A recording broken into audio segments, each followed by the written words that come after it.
ഞായറാഴ്ചയായിട്ട് വെളുപ്പാങ്കാലത്തെ കുളിയൊക്കെ കഴിഞ്ഞ് പള്ളിയിൽ പോകാനുള്ള തയ്യാറെടുപ്പാണ് കേട്ടോ. അപ്പം ഞാനൊന്ന് ഇച്ചിരി വൈകിപ്പോയി. അപ്പോഴത്തേക്കും അമ്മയും ആലും ഒക്കെ റെഡി ആയപ്പോൾ ഞാൻ പറഞ്ഞു, നിങ്ങൾ നടന്നോ, ഞാൻ പുറകെ വന്നോളാന്ന്. 6 മണിക്കാ കുർബാനയെങ്കിലും ദേ നോക്കിക്കണ്ടേ നല്ല ഇരുട്ടും കുത്തിയാണല്ലേ കിടക്കണത്. അങ്ങനെ ഞാനും റെഡി ആയതേ പള്ളിയിൽ പോയി വന്ന ശേഷം അമ്മ നേരെ അടുക്കളയിലോട്ട് കയറി ചായക്ക് വെച്ച് കേട്ടാ. രാവിലെ ഒരു ഗ്ലാസ് ചായ കുടിച്ചില്ലെങ്കിലില്ലേ പിന്നെ മന്തിപ്പാണ് കേട്ടോ. അപ്പോൾ ആ ചൂട് ചായ കുടിച്ചപ്പോഴത്തേക്കും ഒരാശ്വാസമായി.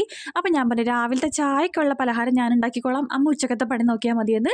അങ്ങനെ ഞാൻ ദേ ഉരുളക്കിഴങ്ങ് കുനാന്ന് പറഞ്ഞിട്ട് കട്ട് ചെയ്തെടുക്കുന്നുണ്ട്. പിന്നെ ഗോതമ്പ് ദോശ ഉണ്ടാക്കിയെടുക്കണം കേട്ടോ. അപ്പോൾ നമ്മളിന്ന് ബീഫും ചിക്കനും ഒന്നും വാങ്ങാനുള്ള കാരണം 2-3 ദിവസമായിട്ട് പെരുന്നാളായിട്ട് ഇതൊക്കെ തന്നെയാണല്ലോ കഴിച്ചുകൊണ്ടിരുന്നത്. ഇന്നതുകൊണ്ട് മീനാക്കാന്ന് കരുതി അപ്പോൾ ദേ ഗോതമ്പ് പൊടിക്കകത്തോട്ട് കുറച്ച് ഉപ്പും വെള്ളമൊക്കെ കലക്കി ദോശയൊക്കെ ഞാൻ ചുട്ടെടുക്കുന്നുണ്ട്. അപ്പുറത്തെ അടുപ്പിൽ ഉരുളക്കിഴങ്ങ് കുക്കറിൽ വേവാൻ വേണ്ടി വെച്ചിട്ടുണ്ടായിരുന്നു. അപ്പോൾ അതിനെ ഒന്ന് താളിച്ച് കറിയാക്കി എടുക്കുന്നുണ്ട് കേട്ടോ. അപ്പോൾ രാവിലത്തെ പലഹാരമൊക്കെ റെഡി ആയിട്ടുണ്ട്. അങ്ങനെ ഞങ്ങൾ പിന്നെ വേഗം തന്നെ ചായ കുടിക്കാൻ വേണ്ടിയിരുന്നേ. അപ്പോഴത്തേക്കും അപ്പോൾ മീനായിട്ട് വന്നിട്ടുണ്ടായിരുന്നു കേട്ടോ. അപ്പോൾ ഞാനും അപ്പനും ആമിക്കുട്ടിയും ആലും അമ്മയൊക്കെ കൂടെ കഴിക്കാൻ വേണ്ടി ഇരുന്നു കേട്ടോ. അപ്പോൾ ചേട്ടനില്ല, ചേട്ടൻ വെളുപ്പിന് ഇന്നൊരു 3 മണിക്ക് ഓട്ടോ ഉണ്ടായിരുന്നു.